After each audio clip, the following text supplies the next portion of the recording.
રામ રામ ડાયરા ને જય માતાજી ને સવારના ગુડ મોર્નિંગ બધા ભાઈઓને। આજે આપણે જઈએ છીએ મારા માસિયાની વાડીએ, ત્યાં આપણે બીજી વાડી પણ તમે જ્યાં માહિયાની વાડીએ જઈને નેતાજી યાર ખાલી પાણી ઘટી ગયું ન કરે તો ગોઠણ લગીને જોઈ શકો છો તમે। અત્યારે અમે પહાડી ઇલાકામાં છીએ, આ બહુ ઊંચાણવાળી વિસ્તાર છે, બૈડ છે અહીંયા ભાઈઓ। બીજી વાડી પણ આપણી આમણી જ છે પણ જીરીક છેટી છે। મિત્રો જો માંડવી છે, કેવી મસ્ત માંડવી થઈ છે જો તમે।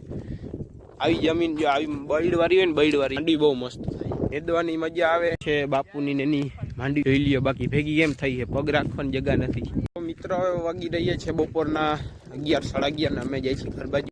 બધા હગાવાલા મને પૂછે તને ગેટે જ બેહું કેમ બહુ ગમે એવડું બપોર પછી? वो एक हैबिट है वो एक हैबिट रहता है जो कि वाह क्या बात है, हैबिट बनाना पड़ता।